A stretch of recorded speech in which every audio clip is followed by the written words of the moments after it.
Hello, chat. Oh, let me send the notification, I suppose.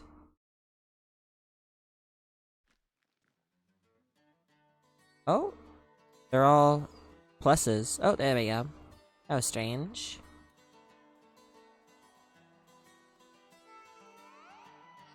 Where'd my cursor go? Oh, there it is. There we go. That was weird. Chat, it's Grun time. Might be on this. How's it going?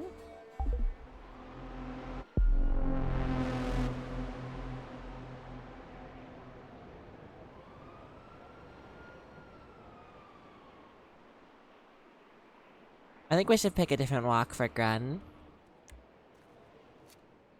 Oh, there go my food.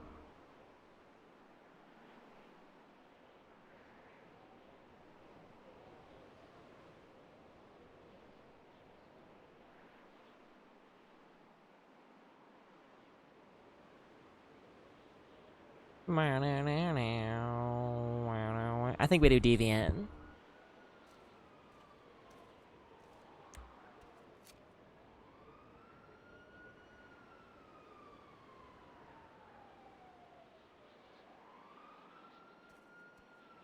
No, no.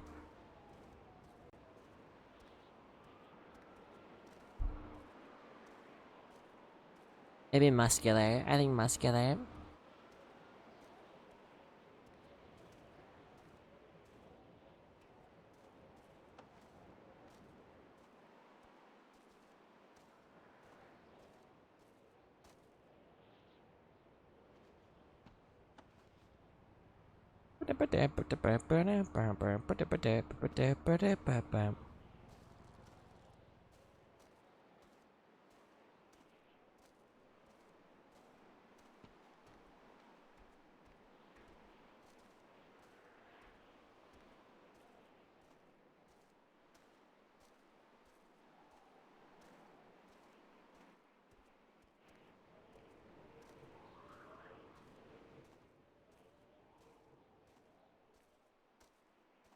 Let's get out there.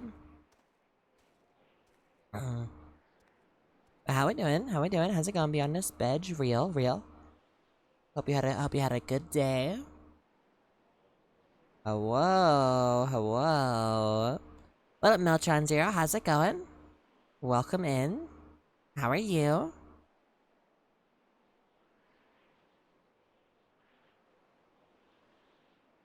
Hope you're having a wonderful day.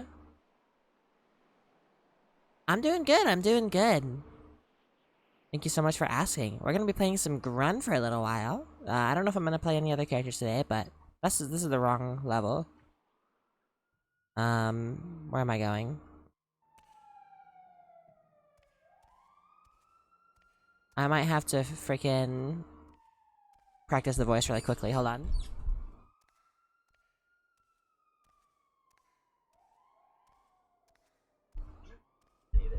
That's all I needed. I'm locked in. I just said Grun, and now I'm in. I'm ready. Grun needs clothes. Grun needs clothes and shoes and adventure. That's what Grun needs.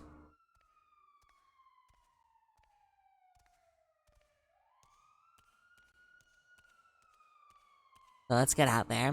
Let's go find adventure. I'm excited to hear the voice. Oh, Grun is very fun character. I've had nothing but good experiences with Grun. The other day, we had a whole scene with the doctors in the FIB, and they figured out that Grun was frozen in ice and is 12,000 years old. Oh my gosh, that pigeon almost tipped over.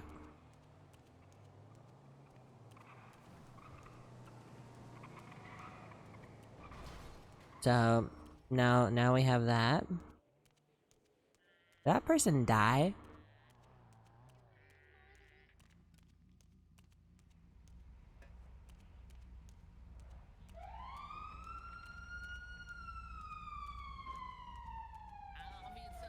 Are you okay? Yeah, I'm alright. What's your name? I'm Tessa. What's your name? My name is Pedro Chimichanga Chalupa Lopez. What Oh, the that's hell? such a cool name. I love that for you. Yeah. Very Oh, nice. somebody sneaking up on us. Oh, What hell the no. fuck is that? Name Grun. What the Name Grun. Oh, shit.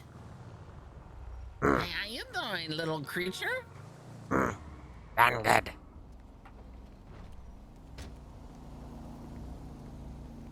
Grun. Hey, how you doing? Grun good. Oh, what's your name? Name Grun. Oh, okay. My name's Pedro. Pedro. Yeah, Pedro. Pedro friend? Yeah, I could be a friend. Yeah, No friend. yeah. Hey, how you doing? Stripe. Oh, you know this person? Yeah, I know this Stripe person. good? Oh, okay. All right, y'all take it easy. Pedro. Grun think, one moment. One sec. There you go.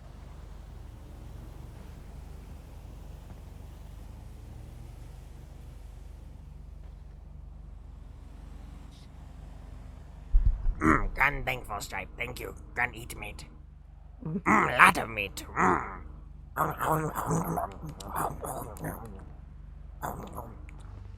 Stripe good? It's good? Yes. How's Stripe? Alright. I'm good. Just, patrolling. What this? This is my steed. It's very Fast? loud and slow, but no, it's Slow. slow. It gets me Not point A like to point B. Well, good. Grun always see same moon as Stripe. Stripe, stay safe. Okay. Have you seen Mogar around? Grun no see Mogar. Grun miss Mogar. Stripes miss Mogar too. Grun worry. I'm sure he's fine. Yes. Mogar always see same moon. Yes, exactly. Await him. Alright, you take it easy, alright? If you need me, give me a call on the little phone thingy, alright? Grun will. Alright, have a good one. Alright, chat. I actually have to go AFK. Poor timing. I have to go help out with something really quickly. So I'm gonna go sit in a corner and put on a YouTube video. I'm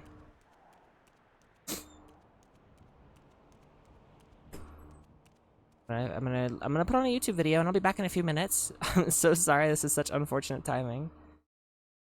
Let's put on a BRB.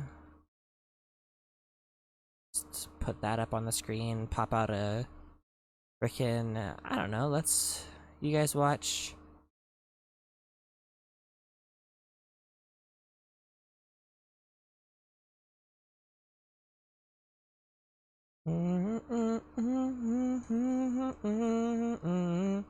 You can watch this. Let me pop this out. Let me turn on the capture. Window capture. Program capture. That, and then I play GTA it. protagonists aren't exactly known for their In here. brains. Okay, I'll be Most back, of the time, baby. they're solving problems with bullets, bad decisions, or blind luck. But hidden between all the chaos are those rare moments where they actually make a move so smart, it reminds you they can occasionally think just as well as they can shoot. I want a taste of the other side of the brick. And that's what we're diving into today, the smartest and most intelligent things each GTA protagonist has done. As we go, we'll be ranking them from genius for the true galaxy brain moves, down through brilliant, very smart, and just kinda smart. Now, to be clear, their spot on the tier list is earned strictly from their cleverest in-game moments, not their overall intelligence. So by the end, you might be shocked at who ends up higher or lower than you'd expect. First up, we've got Claude, the silent protagonist of GTA 3 who walked so the rest could run. The man's got the personality of a traffic cone, but don't let that fool you. Behind those dead eyes is a cold, calculated sadist who'll backstab anyone if it gets him closer to revenge. But believe it or not, one of the smartest things Claude does comes right at the start of the game. He escapes prison transport in the middle of a cartel ambush, uses the chaos to his advantage, and joins forces with 8-Ball to drop himself straight into Liberty City's criminal underworld, right where he wants to be to start building power and set his revenge on Catalina in motion. Now, depending on how you look at it, this next move could either be one of Claude's smartest plays, or quite the opposite. Working for Donald Love, Claude assassinates Yakuza boss Kenji Kassen while disguised as a cartel hitman. As planned, the hit sparks a full-blown war between the Yakuza and the Colombian cartel while Claude walks away clean and paid. On one hand, it's just business, cold, tactical opportunism. On the other, he burns bridges with the Yakuza, nuking one of his best employers who, for the most part, had actually been good to him. I think this is one of those cases where two things can be true at the same time. But Claude's biggest mastermind moment isn't even in GTA 3. It actually happens in San Andreas, where he and Catalina finesse CJ and manage to get away with it completely scot-free. After losing a street race, instead of handing over his ZR350, a sports car worth over 40 grand, Claude has Catalina hand CJ the deed to his so-called garage in San Fierro. On paper it looks like a prize, but in reality it's a rundown money pit that needs thousands in repairs before it's worth a dime. Motherfucker! That mute asshole! That fucking snake without a tongue! Gave me this shithole instead of a pink slip. By the time CJ figures it out, Claude's already halfway to Liberty City with Catalina, and probably laughing silently to himself. So where does that leave Claude on the tier list? Most of his big moves come from capitalizing on opportunities other people set up. He rarely originates the plan, but he executes extremely well and always walks away clean, which takes some level of brains, so Claude lands solidly in the smart tier. Moving on to Vice City, we've got Tommy Vercetti, a loud, ruthless protagonist who proves that brains and brutality can build an empire faster than playing by the rules ever could. At first, Tommy doesn't know who ambushed that opening drug deal, but through his own digging, Cortez's investigations, and Lance Vance's inside knowledge, he pieces it together. Diaz set the whole thing up to steal the coke for himself. What are you doing here? Hey, I've been asking around. It's obvious that Diaz jumped the deal and iced my brother. And he'll kill you too. I can take Diaz. No, listen to me. I'll handle Diaz. He's beginning to trust me. From this cutscene, it's clear Tommy already knew Diaz was behind the ambush. He didn't need Lance to spell it out. And after coming to that realization, Tommy could have rushed in guns blazing. But instead, he plays it patient. He keeps working under Diaz, gaining his trust while studying how the operation works right under his nose, waiting for the perfect moment to strike. So, Tommy, we know it was Diaz busted our deal. So why in the hell are we running errands for him? The more we learn now, the less we have to learn when we take this town over. I like your style, man. Real fresh. Tommy's plan was actually really smart because it gave him the biggest advantage over Diaz, the element of surprise, which is why he's so furious when Lance blows it with his failed solo attempt. There goes my careful planning blown to shit. Thanks to you. You screwed up real good, Lance. He killed my brother. What do you expect me to do, mow his lawns? We're gonna have to take out that prick Diaz before he takes us out. This, of course, forces Tommy to make his move in Rubout, where they storm Diaz's mansion and gun him down. I trusted you, Tommy. I would have had you made. Say goodnight, Mr. Diaz. Tommy instantly claims Diaz's mansion, which becomes the Vercetti estate, and seizes control of Diaz's operation. From there, he begins transforming it into the foundation of his own empire. Tommy also plays a clever game with his old boss, Sonny Forelli. Instead of cutting him off the moment things go well, he strings Sonny along, feeding him excuses and half-truths, basically buying himself time to build more power in Vice City. And by the time Sonny finally catches on, Tommy's already strong enough to take him down. Tommy, what was the big plan? You think I just take the fake cash, save face, and run away with my tail between my legs? No. I just wanted to piss you off before I kill you. Unlike most of the protagonists, Tommy doesn't just take the opportunities handed to him. Most of the time, he's the one creating them. From seizing Diaz's empire to manipulating Sonny with calculated lies, Tommy flips every setback into a win, and in record time he builds an empire of his own. That's why he sits comfortably in the brilliant tier. Now we move on to Carl Johnson, better known as CJ, one of the most resourceful protagonist rock stars ever written, and still the most iconic. Now I know you blind, man, but you gotta see this. I mean, at this point it's becoming a universal rule that if it runs on PC, it must run CJ. But what really makes CJ stand out from the rest isn't just the memes, it's how relatable he is. He's street smart, but also a little naive, and that makes his story feel less like a power fantasy and more like someone who actually grows into the criminal mastermind role. And nothing shows that growth more than the way he infiltrates and dismantles the Loco Syndicate in San Fierro. This was the city's largest drug organization, run by three powerful figures. San Fierro's most notorious pimp, Jizzy B, the ruthless gang leader, T-Bone Mendez, and the shadowy businessman later revealed to be an undercover government agent, Mike Torino. Back in Los Santos, Big Smoke had already built a massive crack empire with the protection of Crash, and to expand it further, he struck a deal with the Syndicate, sending his right-hand man, Ryder, as a representative to secure the alliance. So using the busted Zuma garage he got from Catalina and Claude as his base of operations, CJ begins working his way in. That's Jizzy B. He's the biggest pimp in town. He helps set up the deals. You know, concierge of sorts. Hey, then he my way in. CJ heads to the Pleasure Domes where he meets Jizzy B and convinces him to give him a shot. I'm offering my services. Say what?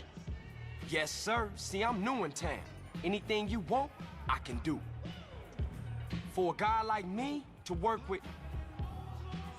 for a guy like Jizzy B, Well, now that you mention it, I do have a slight problem. Something a little dumb muscle like yourself might be able to fix.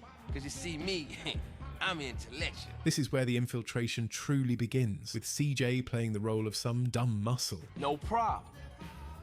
You my player partner now, Jizzy. Through Jizzy, he's introduced to the Syndicate's enforcer, T-Bone Mendez, and proves his worth by recovering a stolen shipment from the bikers. Things escalate when Mike Torino, the brains behind the Loco Syndicate, is abducted by the Da Nang boys. While they hijack one of the Syndicate's drug vans, CJ rescues him, cementing his usefulness to the operation. About time, T-Bone. Who the fuck is this? Hey, that's one of Jizzy's clowns. Relax, Weddle. You hear that? We gotta torch this van with the coke in it. Hey, Charlie, Weddle, we ain't torching nada. This is a setback, but doing 20 to life is a little more than that. Comprende, amigo? Hey, he right, man. Let's do it and get the hell out of Hey, here. who the fuck asked you, payaso? This ain't a committee. Exactly. I call the shots here. Now shut up and let's go. Okay, Carl Johnson. You did good today. After rescuing Mike Torino, CJ has essentially earned the trust of all three Syndicate bosses, though T-Bone decides to put him through one last test. Hey, you a pinchy hooter or what? What the hell? You think you can mess with me? I will blow your head off and kill your family, you snake! You think you can bullshit me and me over? I know your game, that's it. I don't know what you talking about, man. My throat. Who you working for? Nobody. Turn around and look at me. Man, I'm just trying to make some money. Keep my mouth shut, I swear, man. I almost had you, man. I almost fucking had you.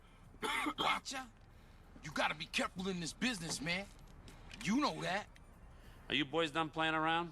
Yeah, we're straight, Bato. Oh, good. That's great. But eventually the waiting game is over and CJ flips the script. Here, take mine. Where'd you get that? Same place I bought my pants, Holmes. This is America. In Ice Cold Killer, he guns down Jizzy after sneaking into pleasure domes through the skylight. No, you fucked up. Then in Pier 69, with the help of Caesar and the Mountain Cloud Boys, T-Bone is successfully taken care of too, and finally in Torino's last flight, CJ takes a rocket launcher to Torino's helicopter and finishes the Syndicate for good.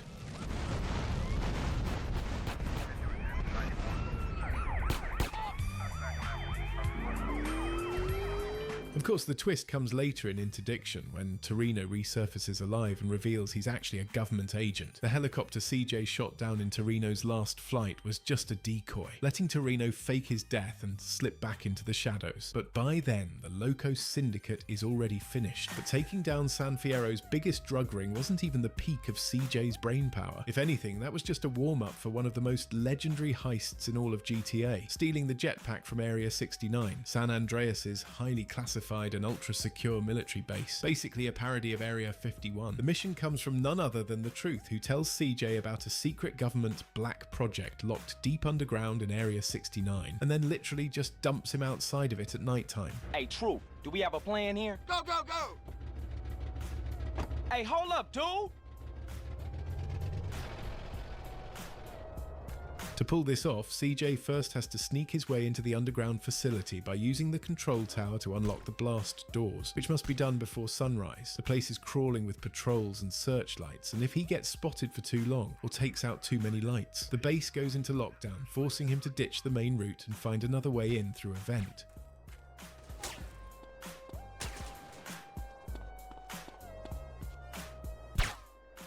No matter how he gets inside, the alarms will go off and CJ has no choice but to shoot his way through squads of heavily armed soldiers until he eventually finds the research lab. Please, no more violence. Take my pass card and go. There, a terrified scientist hands over his keycard and CJ uses it to unlock the launch bay, revealing the secret black project, which of course turns out to be a jetpack.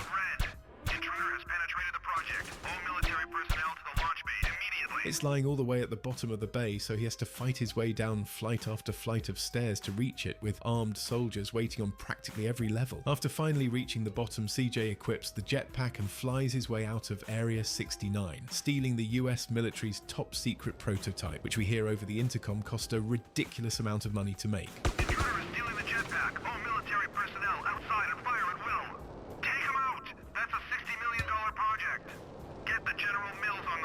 So from completely dismantling the Loco Syndicate from the inside to stealing a $60 million government prototype from a top secret military base, all by himself, CJ earns his place right at the very top in the genius tier. So this is what the dream feels like. This is the victory we longed for.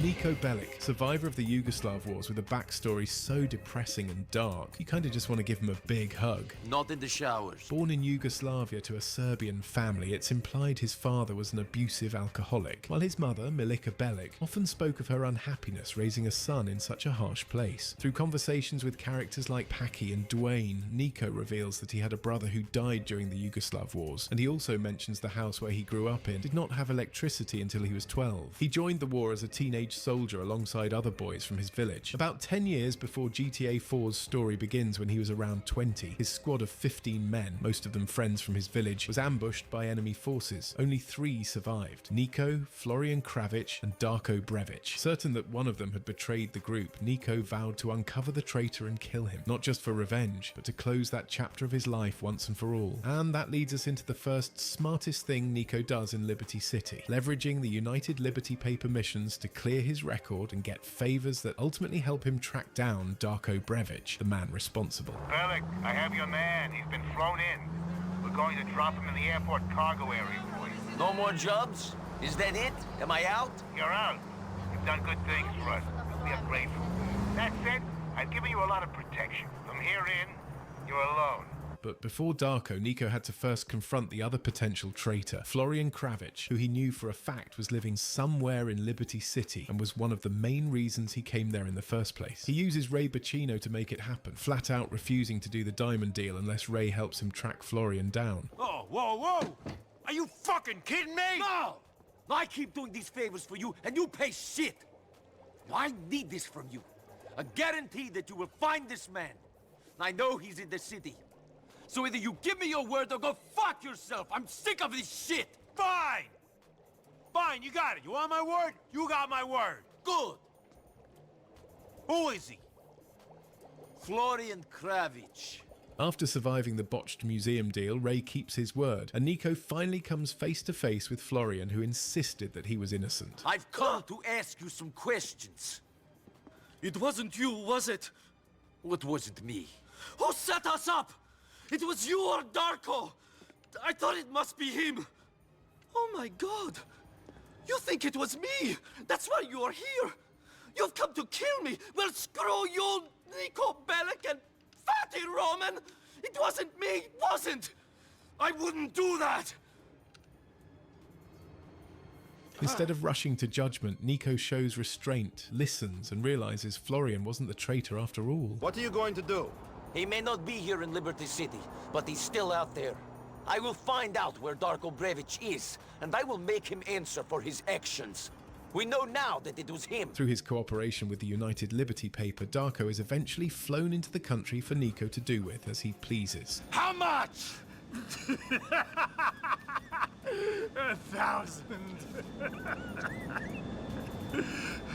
You killed my friends for $1,000. How much do you charge to kill someone? You ruined me, you fuck! As the player, you're given the choice. Let him walk away a broken man. Kill me, Dad! Or execute him on the spot and finally take revenge for the massacre of Nico's squad. I'm lost!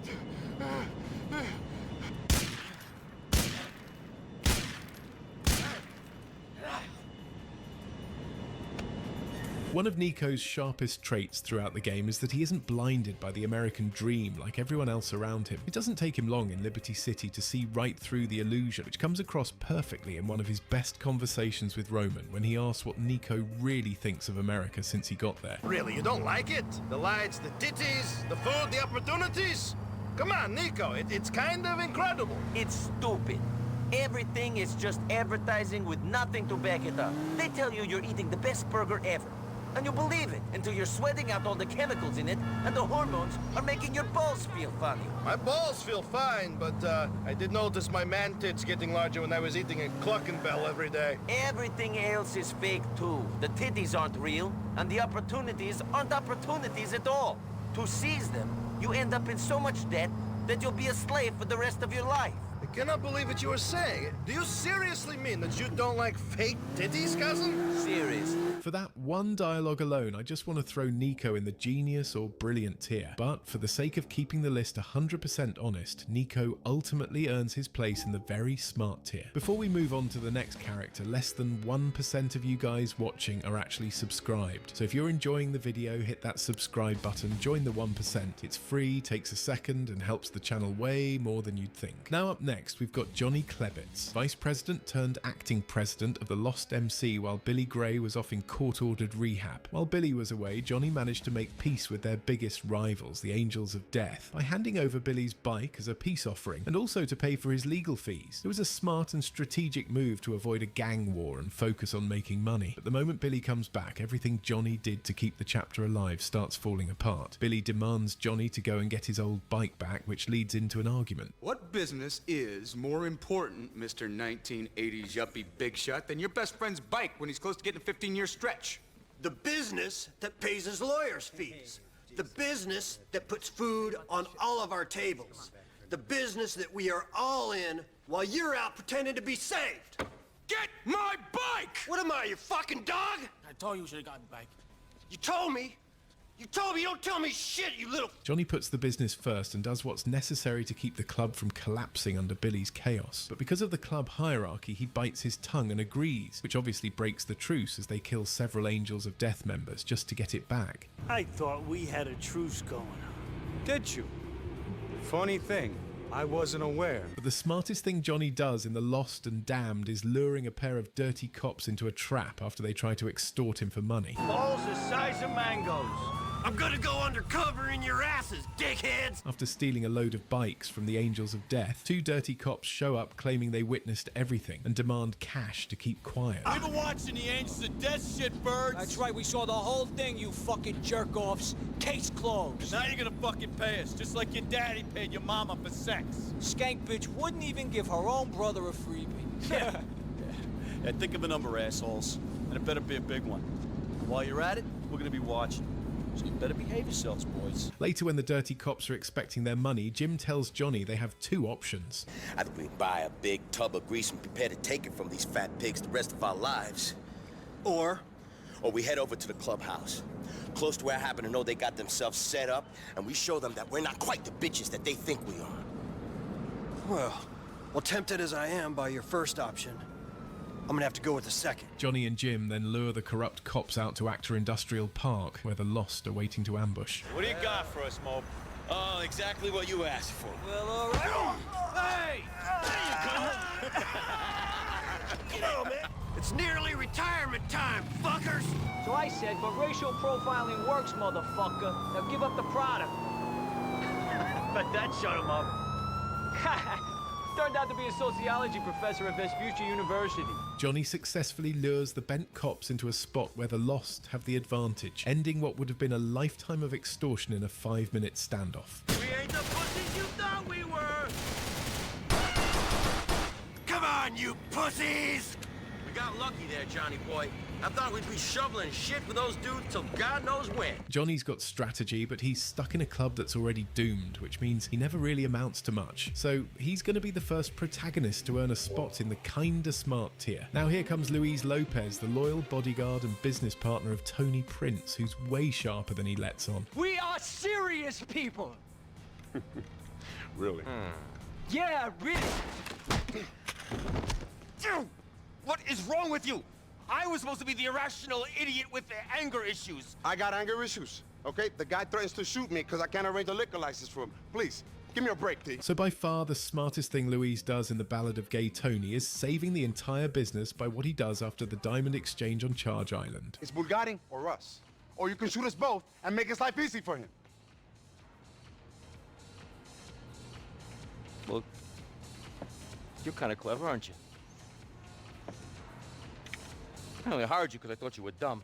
After exchanging the diamonds for Gracie Ancelotti, Bulgarin puts the word out that he wants everyone's head who was involved with that deal. From Nico's perspective, we see that the diamonds, which by the way originally belonged to Bulgarin, end up getting tossed onto a passing dump truck by one of his own men, who refuses to let Nico and Paki have them, meaning after all that blood spilled, his $2 million worth of diamonds are gone forever. What matters is the Russian has come to Mr. Ancelotti and said he wants the head of anyone involved with the diamonds. Now, on top of all that Gracie and Chink shit, the old man is pissed. He wants blood. I think we can cut a deal. We give him one body, all right? So basically, it's you or Tony. One of you has to die. Me and Vince would prefer to work with you in the clubs over the f***it, so you're lucky. You kill Tony, you get to keep the clubs. Louise plays along with Rocco's plan to whack Tony, only to flip it at the last second. After all we've been through, Lou! I'm sorry, T. You was family, man. But it's either you or all of us. The Russians are coming, man. We don't got time for this gay shit. Fucking pop them already!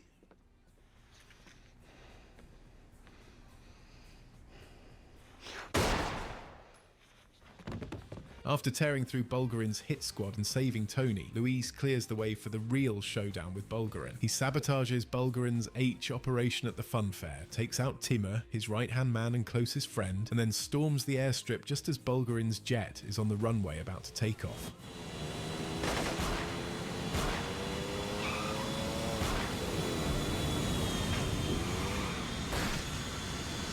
He fights his way onto the plane mid-takeoff and corners Bulgarin in the cabin after taking out the last of his bodyguards. And that's when Bulgarin himself emerges from the cockpit with a live grenade in his hand, warning Luis that if he pulls the trigger, they'll both die together. I have grenade! You kill me, we all die! You can't shoot me, you'll blow a whole plane up! I'll take my chances.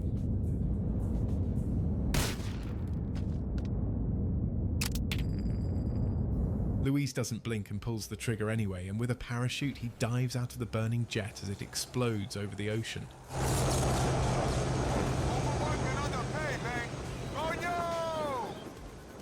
You did it, man. You did it. You saved my life. You saved the business. You fucking did it. Hey, man, I did what I could, bro. Luis is a criminally underrated protagonist, but his actions and dialogues speak for themselves, and so based on the smartest things he did, he firmly earns his place in the low brilliant tier. Up next, we've got Huang Li from Chinatown Wars, the spoiled son of a triad boss who never had to work a day in his life thanks to his family's fortune and reputation. After his father is murdered under mysterious circumstances, Huang flies into Liberty City at the invitation of his uncle Kenny to deliver the family sword, as Kenny has become the new head of the family, all while swearing on his father's grave that he'll avenge him. Upon arriving in Liberty City, Huang is met by his uncle's men, but almost immediately they're ambushed. Kenny's goons are gunned down, Huang takes a bullet, and the family sword is stolen. He later wakes up in the back of the attacker's car, mistaken for dead, and as they drive it into the water to dispose of his body, Huang manages to escape and find his way to Uncle Kenny's restaurant. At first, Kenny seems like a caring uncle, trying to teach Huang the true values of being a triad, and so the smartest thing Huang Li does is actually hack the FIB database, digging up files that appear to expose traitors inside the triads. Even though the intel turns out to be fake, it ultimately sets him on the path to uncovering the real truth, that Uncle Kenny himself was the mole all along. It was even Kenny who ordered the ambush to kill Huang and steal the sword the moment he arrived in Liberty City. In the end, Huang takes him out and avenges his father. So from hacking the FIB to exposing his uncle as the traitor, Huang Li earns his spot in the smart tier just above Claude. But now it's time we get into the protagonists of GTA 5, and where better to start than with Michael DeSanta, a retired bank robber with a mansion in the hills, a family that hates his guts, and way too much time on his hands. One of Michael's smartest plays comes early on in the story when Simeon sends Franklin to repo Jimmy's SUV. Franklin manages to sneak his way into the DeSanta residence and drive off with it. Seems like an easy lick, until suddenly. That's a 9mm semi-automatic pushed against your skull. Well, look around. You just keep driving where you're going. It turns out Michael was actually hiding under a blanket in the back seat the entire time. He gets Franklin to admit who he's working for and drives straight to Simeon's dealership, making him crash right through the front window. And in the process, Michael shuts down Simeon's little extortion scam on Jimmy, or more accurately on himself, since of course he was the one paying for it. You recognize this car? Huh? Does it look like it's worth $5 grand a month to you? You fucking racist! Don't make me have to come back here. Another one of Michael's smartest moves is becoming a successful movie producer. Fucking A. Feels good, doesn't it? Feels like I've finally done something with my life. Through their mutual contact, Devin Weston, Michael meets his idol Solomon Richards, a legendary Vinewood film producer and owner of Richards Majestic Studios. To Michael, getting into the movie business isn't just a business opportunity. It's a dream. It's something he's genuinely passionate about, and more importantly, it's a shot at building a legacy outside of crime. For once, he's doing something his family can actually be proud of. Hey, baby. I just wanted to tell you, I'm finally doing something with my life. I'm making a movie. A real one. And at the premiere of his movie, even Jimmy, who usually clowns on his dad non-stop, finally admits it. Pop, you know, I'm really proud of you, even though you did make a pretty shitty movie. Well, thank you, Jim. We also know Michael carried on being successful in the business, as in the contract DLC for GTA Online, which in the timeline is about 10 years after the story of GTA 5. Franklin says this line as you're driving through Richards Majestic. Man, shit, I know one of the producers around here. I hope his ass ain't at work today. And of course, we can't forget one of Michael's smartest plays of all, faking his death back in North Yankton after cutting a secret deal with FIB agent Dave Norton, walking away with a brand new identity to start fresh in Los Santos with his family. It was a massive betrayal to his old crew, especially Trevor, but Michael had a whole family to think about. So while it was an asshole move, it was also the smartest one he could have made. So where does all this leave our boy Michael? From the moment he flips Franklin's repo job on its head like Batman to carving out a legit career in his dream profession as a movie producer, and even faking his death to secure a second life in Los Santos, we're putting Michael in the brilliant tier, just above Tommy Vercetti. Next up, we've got Franklin Clinton. Employee of the month. From the jump, it's clear Franklin wants more for himself than the petty street life. He's got bigger goals, and he's not afraid to chase them, which brings us to the first smartest thing he does, going back to Michael's house after the whole repo ordeal and actually taking him up on that beer. Man, I'll come by for that drink you offered, that's all. I wasn't really serious about that. What? You're here, whatever. Sit. During complications, Michael says to Franklin, clearly in jest, Yeah, maybe one day we'll have a beer, and I'll explain how the world really works. Whether Franklin knew he was being serious or not, it shows he was sharp enough to recognize the opening. Shit, I just came by to see if there's something I can help you with.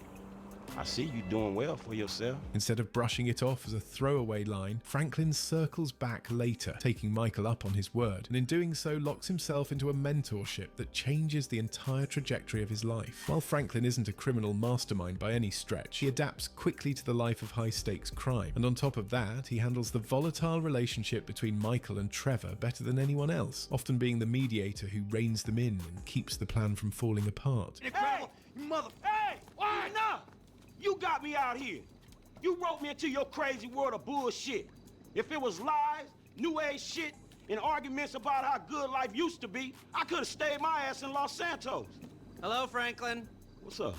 All right. Franklin's the guy who refocuses Michael and Trevor and makes sure the job gets done, which honestly might be harder than robbing the bank itself. Come on, man.